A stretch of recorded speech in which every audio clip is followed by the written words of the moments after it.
have a guest again, Miss Aidara. So I would like to give you the floor to introduce yourself. Yeah. Okay, so my name is Ramata Haidara, and I'm an English teacher. I am from Harlem, New York, in the United States, and I'm a Malian American. Okay. And Miss Aidara, how long have you been in Saint Louis? So I've been here since the end of September, and beginning of October. I got to San Louis. Okay. And Saint Louis is a welcoming town for you? Yes, I love San Louis. I love the people. The food is great. I really like the arts. There's a lot of museums and musicians here. So it just feels like there's always something to do. And where did you do your studies? So I studied in Washington, D.C. at Howard University, which is a historically black college and university. So it was around 90% African American. And yeah, I studied French and psychology. Okay. So what is the subject that you teach? So we teach a wide range of subjects within our units. We've done subjects in our past sessions on music festivals, the body. So for example, we did a lesson on body parts, just like arm, leg, head, shoulders, things like that. And we were able to, I had the students draw a monster, and then they had to describe their monster, and the other student would try to draw the monster based on what they said without looking, and then they would see if the monsters were similar. And then we did a unit, it was followed by a lesson on descriptive words and the order of adjectives. So instead of, and like what is woolen and wooden, and how do you use that in a sentence? So it's very interesting. Something else that I do is with my friend's organization is I teach Taliban's English in Daru. And so it's about 15 of them, and they are like at a beginner level, but I teach them English. And they also learn the body parts. They learn like action verbs, phrases. How are you? What is your name? So I've been doing that for about 3 months now. And they're really eager to learn, and just given like the conditions that they live in, it's important, I feel, for them to have choices and more opportunities, and more options. Okay, and so have you got a facilitator or an interpreter to help you to? Yes, so my friend who started the organization, he was also a Taliban. And so he speaks Pular, and most of the Talibans here in San Luis are from Guinea-Bissau, and they are also Pul. And so with my friend, with the classes, I will ask my friend, how do I say something in Pular? I will write it in Pular, and then I'll write it in English. And so something that's really important is that they only know Arabic, so they only know how to write letters in Arabic. So even them just being able to write their name using using the alphabet, and being able to see like Pular typed out, it's something that they've never seen. And the work is so, teaching somebody from like the basic point of something is so humbling, but also it makes me feel so grateful to be able to teach somebody who's like 15 how to write their name. And it's important, and like I really hope that they're able to take English very far and use it to talk about their stories and how complex their upbringing was, and to like live successful and comfortable and happy lives. And how do you see the living conditions of Talibans? Yeah, so where I teach, they don't have electricity or running water, and it's about, I think, 50 of them living in a dara, and so they learn where they sleep, and they're, a lot of them don't have shoes, or don't have a change of clothes, and they also don't have parents. Most importantly, their parents are back in Guinea-Bissau, and so they're here in Senegal. They don't speak Wolof, they don't speak French, and there's not very many there's a lot of organizations that are catering to Talibans, but there's so many Talibans that a lot of them are neglected, Mm-hmm. and it's heartbreaking, honestly. Yeah, yeah. And so I think what I love about what I'm doing is that it gives them choice, because they're only learning Arabic, and with learning Arabic, you can only either like become a marabou yourself, Yeah. or an imam, Mm-hmm. or like within that realm. But that's there's so many of them, and that's their only option. And they want more options.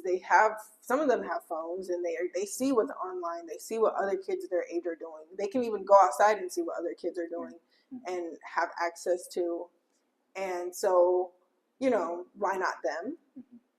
It's important. And how do you help them to? How do you helping them to? Or I can say, do you help them to go to school or to attend school? I don't. I don't really actually know how that would work logistically. I would love to. Mm-hmm. I think because technically their schooling is the Quran, they don't have to go to formal public schools. Yeah. I would love to start a program where they are able to go to school. I also think the fact that a lot of them are older, like 10, 12, and don't speak any French, it might be difficult because all of the schooling is done in French. I think they're very capable of it. And that's a great idea, honestly. Okay. Mm-hmm. Okay. And being staying 4 months or 1 year without seeing your parents. Yeah. What can be the emotion? Yeah. So I mean, from a psychological perspective, it's because you are specialized in psychology, so it creates these, how do I say this? Like, their family are the boys that they're with, and the boys that they grow up with in the Daras, and their parent figure is the marabou. And there's so many talibés that there can only be so much parenting done. And so then the older ones kind of also parent the younger ones. And so despite that, like, I see a lot of love in the Daras, and they really, care about each other, and they help each other, and there's like a brotherhood. And I think that there's some people may have a certain perspective on them that's like negative about like their capabilities, but they're actually very, very, very intelligent and resourceful. Okay. And I think anybody who is able to live on the streets essentially from the age of 5, you're smart. Mm-hmm. You're smart and you're resilient. And yes, it comes with like a lot of, even my friend who started the organization, he went back to Gambia to visit his mom, and he has a great relationship with his mom, even though he was a Taliban for, I want to say, like 12 plus years. And so he didn't see his mom for all those years. But there's still like love for her. And a lot of them, they have like their like protection that they wear with them, that their parents gave them. And I think that's also just a reminder that like they are loved. And so I think in spite of it all, like, they are hopeful. Yeah, hopeful. And it's important. It's important here. Mm-hmm. So now, what are the most effective ways to learn English? Yeah, so I would say there's a lot of different methods you can use. There's applications like Duolingo, Busuu, which is Busuu. Those are great if you just want to learn English and with an online community. Watching TV shows. You can watch American TV shows because American English and British English are very different. Yeah. And the cultures are different. And so you can learn English culturally as well as being able to read it with subtitles, or having French subtitles and hearing it English and seeing how people say things and when people take a pause, when they shout, and what words that they use, because it's not the formal language that you would learn in a school. Forcing yourself to speak English. Yesterday, I had my students write for 10 minutes. Okay, just write. Okay. It didn't matter what they wrote. And some people wrote a story, and some people were ranting about how it's so hard to find a job, even though they'd been in university and did everything that they were told. And some people talked about like the NBA. And so they talked about things that were important to them, but they did it for 10 minutes and they wrote in English. Great. Yeah. It's great here. Journaling. So yeah, things like that. There's so many methods. And you should try at least one of them, try all of them, and see which one you like the most, and go back and forth between them, and just set goals for yourself. Like, yeah, I'm going to learn English for 1 hour every day or something. Okay, so do you know our dean in English, Mr. Brown? Yes, I know Mr. Brown very well. Would you like, telling us a little bit about Mr. Brown? Okay, so Mr. Brown is an English teacher here as well. He teaches the beginners. He's been around forever. Mr. Brown is like a legend. And he's taught even like some of the security guards who now work here. He's taught some of the students who are now adults who are here. And so everybody knows Mr. Brown. When we said we're working at EFON, everybody was like, "Oh, do you know Mr. Brown?" So yeah, he's a great guy. He's like a father figure to a lot of people here. We went to his house for Ndogu during Ramadan.